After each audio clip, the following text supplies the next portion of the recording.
নমস্কার বন্ধুরা, কেমন আছো সবাই? আশা করছি সবাই ভালো আছো, ভালো থাকার চেষ্টায় আছো, পজিটিভ এনার্জিতে থাকার চেষ্টা করছো। আমি আজ আবারও চলে আসলাম তোমাদের কাছে একটা নতুন রিডিং নিয়ে। রোজকার মতো চেষ্টা করছি রোজ তোমাদের জন্য রিডিং নিয়ে আসার। মাঝে মধ্যে বন্ধ হয়ে যায়, বাধ্য হই বন্ধ করে দেওয়ার, কারণ অনেক প্রবলেম তৈরি হয়, তখন কন্টিনিউ রিডিং দিতে পারি না। তাও তোমরা আমার সাথে আছো, এত এত ভালোবাসা দিয়ে যাচ্ছ কন্টিনিউ। তো প্রথমে দেখে নেব তোমাদের এনার্জি, তারপর দেখব আজকে কি অবস্থা তোমাদের সম্পর্কে, ইউনিভার্সের তরফ থেকে তোমাদের জন্য কি বার্তা আছে। প্রথমত বলে রাখি, এটা পুরোপুরি একটা জেনারেল টাইমলেস রিডিং, সেই কারণে এই রিডিং তোমরা যখন দেখবে, যে সময় দেখবে, সেই সময় থেকে কিন্তু রেজনেট করতে শুরু করে দেবে। আর যেহেতু এটা জেনারেল রিডিং, সেই কারণে এই রিডিং প্রত্যেকের সাথে 100% ম্যাচ করবে না, এটাই স্বাভাবিক। যার সাথে যতটা ম্যাচ করবে ততটুকু নেবে, বাকিটুকু ঝেড়ে ফেলে দেবে। এক্সট্রা কার্ড চলে এসেছিলো, তাই আমি নিয়ে নিয়েছি।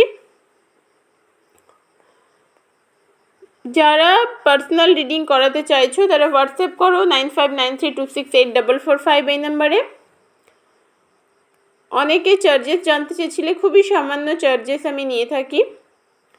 যারা আমার থেকে রিডিং করিয়েছে তারা জানে আমি সরাসরি ফোন কলে কথা বলে রিডিং করাই।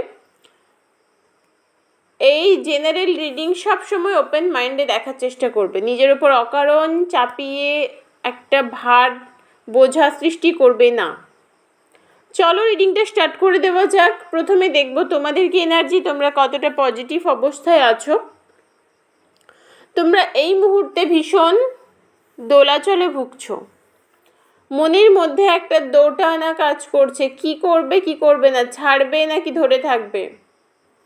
যে মানুষটার কথা ভেবে তুমি আজকে রিডিং দেখতে এসেছো, সেটা তোমার হাজব্যান্ড হতে পারে, ওয়াইফ হতে পারে, প্রেমিক প্রেমিকা, ভালো বন্ধু, কাছের মানুষ, যে কেউ হতে পারে। যার কথা ভেবে আজকে রিডিংটি দেখতে এসেছো, সেই মানুষটির সাথে তোমার দূরত্ব এই মুহূর্তে তৈরি হয়েছে অনেকটাই। এই মুহূর্তে হয়তো কন্ট্যাক্টও ঠিক মতো হচ্ছে না, খুবই কম কথাবার্তা, দেখা সাক্ষাৎ তো হচ্ছে না বললেই চলে, মেসেজ কল খুব কমে গেছে। এই মানুষটাকে তুমি ধরে রাখবে, তার কথা ভেবে জীবন কাটাবে, নাকি তার থেকে সরে আসবে, সিদ্ধান্ত নিতে পারছো না। জীবনে ভীষণ একটা দোটানা, একটা অস্বস্তি, মানসিক অশান্তি, যন্ত্রণা ভেতরে তোমাকে খান খান করে দিচ্ছে। তুমি নিজেকে স্থির করতে পারছো না, নিজের জন্য যথেষ্ট পরিশ্রম করছো, কেরিয়ারে নিজেকে দাঁড় করানোর জন্য যথেষ্ট পরিশ্রম করছো, কিন্তু আশানুরূপ ফল পাচ্ছ না। তুমি যে পরিমাণে পরিশ্রম করছো নিজের জীবনে, কেরিয়ারে, এবং যে পরিমাণ এফোর্ট তুমি তোমার সম্পর্কে দিয়েছো, সেই পরিমাণে তুমি ফল ফেরত পাওনি। ব্যালেন্সের প্রবলেম তো অবশ্যই আছে তোমাদের সম্পর্কে, তোমার পার্সোনাল জীবনে কিছুতেই ব্যালেন্স করতে পারছো না। সেটা হতে পারে কাজের জায়গা, পরিবার, সম্পর্ক, সব মিলিয়ে একটা ঘেঁটে যাওয়া অবস্থা, একদম ঘেঁটে যাওয়া অবস্থা, একদম পরিষ্কার কথায় ঘেঁটে গেছে জীবনটা। কিন্তু তোমার জীবনে না খুব ভালো অপরচুনিটি আসবে নিজেকে দাঁড় করানোর জন্যে, নিজেকে তৈরি করা, নিজেকে প্রেজেন্ট করা। এই জিনিসগুলোর জন্য তুমি একটা সুন্দর সময় পাবে, আর সেটা ঈশ্বরই তোমাকে দেবেন। ঈশ্বর তোমাকে সেই রাস্তাটা দেখিয়ে দেবেন চোখে আঙুল দিয়ে। কারণ তোমার আজ যা অবস্থা, সেটা কিন্তু তোমার কর্মের ফল। তুমি একটা সময় এমন কিছু কর্ম করেছো, সেই ফলটা আজ তুমি পাচ্ছ। কিন্তু জীবনে যা ভালো কর্ম করেছো তার ফলও তুমি পাবে, আর সেই হিসেবে ঈশ্বর তোমাকে একটা ভালো সময় গিফট করবেন, একটা সুন্দর রাস্তা দেখাবেন, যেই রাস্তায় গেলে তুমি তোমার জীবনে শান্তি স্বস্তি অনুভব করবে।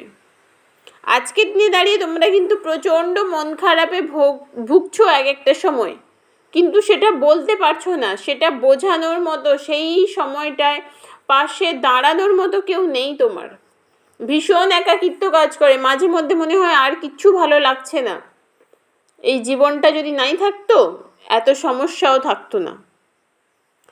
এতটাই মন খারাপ হয়ে যায়, ভীষণ একা মনে হয়, নিজেকে ভেতর থেকে একা মনে হয়। হয়তো তুমি একা নও, কারণ তোমার ফ্যামিলি আছে, কাছের মানুষ হয়তো দূরে গেছে, কিন্তু তোমার পরিবার তোমাকে সাথ দিয়ে যাচ্ছে। তারপরেও তুমি ভীষণ একা মনে করছো নিজেকে।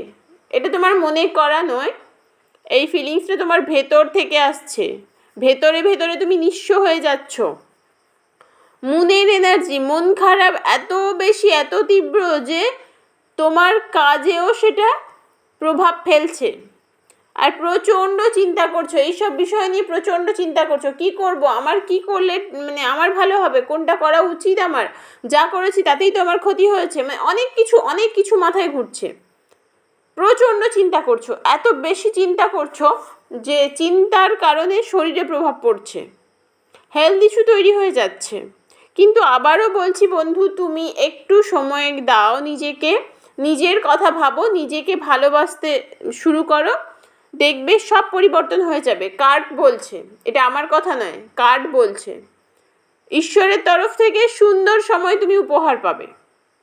আল্লাহ গড, তোমরা যে শক্তির উপর বিশ্বাস করো, সেই শক্তি তোমাদের একটা সুন্দর সময় দেবেন। এবার তোমাদের পার্টনারের কি অবস্থা? তোমাদের পার্টনার কিন্তু ভালো এনার্জিতে আছে, তোমাদের পার্টনার যথেষ্ট ভালো চিন্তা ভাবনা করছে আজকে। ও নিজেকে নিয়ে খুব ভাবছে, নিজে ভবিষ্যতে কি করবে। আজকের দিনে দাঁড়িয়ে কিন্তু তোমার পার্টনার প্রচুর ভবিষ্যৎ পরিকল্পনা করছে, ফিউচার প্ল্যানিং করছে, কোনটা করলে তার ভালো হবে, কি করলে বেশি ভালো হবে, কোনটা করা উচিত। সেও কিন্তু ভীষণ কেরিয়ার নিয়ে ভাবছে, টাকা পয়সা রোজগার করব, কিভাবে নতুন কোনো প্রজেক্ট পাবো। যারা এই ধরনের কাজবাজ করে, নতুন কিছু খুঁজছে, নতুন কি কাজ করলে আমার ভালো হবে, কোনটা করলে আমার বেশি রোজগার হবে, কোনটা করলে আমি মানে প্রচুর কিছু করতে পারবো। ভীষণ রকমের নিজেকে নিয়ে ভাবছে, ভবিষ্যতে কি করবে, ভবিষ্যতের পরিকল্পনা করে যাচ্ছে এক মনে ভবিষ্যতের পরিকল্পনা করছে। তার মনে কিন্তু আজকে কোনো নেগেটিভ এনার্জি নেই, তোমার পার্টনারের মনে কোনো নেগেটিভ এনার্জি নেই। কারণ হয়তো সে তোমাদের সম্পর্কটা নিয়ে খুব বেশি কিছু ভাবেনি, কিন্তু তার মনে কোনো নেগেটিভ এনার্জি নেই। তোমাদের এই সম্পর্কটা না খুব শিগগিরই শুরু হয়েছিল, মানে একদম ঝড়ের বেগে শুরু হয়েছিল, ঝড়ের বেগে চলে এসেছিল তোমার জীবনে। তুমি নিজেও টের পাওনি, বুঝতে পারোনি যে কোথা থেকে কি হলো। ঝড়ের বেগে একদম তৈরি হয়ে গেছিল তোমাদের এই সম্পর্কটা। তবে তোমাদের এই সম্পর্কে আবারও তোমাদের মধ্যে একটা কমিউনিকেশন হবে। তোমার পার্টনারও তোমার মতো অবস্থা, ভীষণ দোটানায়। তুমি যেমন বুঝতে পারছো না যে তার সাথে থাকবে না তার থেকে সরে আসবে, তোমার পার্টনারও কিন্তু ভীষণ দোটানায় আছে। সে একবার ভাবে যে সবটা ঠিক করে নেবে, আবার ভাবে যে না ঠিক আছে, যা আছে যেভাবে আছে পড়ে থাক। এই মানুষটাও কিন্তু এই সম্পর্কটা নিয়ে সিরিয়াস নয়, কারণ সম্পর্কটা নিয়ে যদি সিরিয়াস হয় তবেই সে এগিয়ে আসার কথা ভাববে, কিন্তু তোমার পার্সন এই সম্পর্কটা নিয়ে সিরিয়াস নয়, চলবে এরকম একটা ব্যাপার, যেভাবে আছে থাক, মানে প্রচুর কিছু ভাবছে না, প্রচুর কিছু একেবারেই ভাবছে না। সে আছে এরকম একটা ব্যাপার। তার মনে এখন শুধু নিজেকে নিয়ে চিন্তা, সে ভীষণ নিজেকে নিয়ে চিন্তা করছে। তোমাদের হয়তো শুনতে খারাপ লাগবে, তোমার পার্সন না বেশ খানিকটা সেলফিশ, যথেষ্ট স্বার্থপর একজন মানুষ, যথেষ্ট স্বার্থপর, নিজেরটাই বেশি বোঝে। তার নিজের কি প্রয়োজন, তার নিজের কতটা প্রয়োজন সে সেটুকু বুঝে নিতে জানে। কিন্তু অন্যদিকের মানুষটার কথাও যে ভাবতে হবে, অন্যদিকের মানুষটাকে ভালো রাখতে হবে, তার দায়িত্ব নিতে হবে, সেই জিনিসটা তার মাথায় নেই। তোমাদের পার্সন ভীষণ সেলফিশ, সেও কিন্তু নিজের জীবনে ব্যালেন্স করতে পারেনি। একটা সময় হয়তো তোমাকে ভালো লেগেছিল, তোমার সাথে একটা ভালো সম্পর্ক ছিল, ঠিক ছিল, একটা সময় ব্যালেন্স করতে পারেনি বলে সে ছেড়ে ফেলেছে, দূরত্বটা তৈরি করেছে, ব্যালেন্স করতে পারেনি। কারণ সে নিজেকে নিয়ে অনেক বেশি ব্যস্ত হয়ে গেছে। নিজেকে নিয়ে যে ব্যস্ততাটা সে দেখাচ্ছে সেটা কিন্তু না দেখালেও চলে। নিজেকে নিয়ে একটু বেশিই ব্যস্ততা দেখাচ্ছে সে, নিজেকে নিয়ে বেশি ভাবতে চাইছে, কিন্তু এতটা ভাবার কোনো প্রয়োজন ছিল না তার জীবনে। তোমাকে যে সে ভালো বাসেনি এটা বলবো না, কারণ একটা দিন ছিল যখন সে তোমাকে ভালোবেসেই তোমার সাথে সম্পর্কটা তৈরি করেছিল। কিন্তু শুধু ভালোবাসলে তো হবে না, দায়িত্ব নিতে হবে, কমিটমেন্ট দিতে হবে। সেই মানুষটা কিন্তু আজকে সেরকম কিচ্ছু ভাবছে না, তোমাকে তার মনে আছে ব্যাস এইটুকুই। তোমার জন্যে যে সে প্রচণ্ড ভেবে ভেবে ভেবে মরে যাচ্ছে এরকম কিছু নয়। ও নিজেকে নিয়ে ব্যস্ত, ভীষণভাবে নিজেকে নিয়ে ব্যস্ত। এই মানুষটাকে নিয়ে কী সিদ্ধান্ত নেবে সেটা কিন্তু তোমাকে ভাবতে হবে। তবে এই মানুষটা তোমার কাছে আবার আসবে, যোগাযোগ করবে, আবারও যোগাযোগ করবে। যখন তার প্রয়োজন মনে হবে তোমাকে, তখনই সে যোগাযোগ করবে। সে শুধু নিজের প্রয়োজনটা বুঝে নিতে জানে।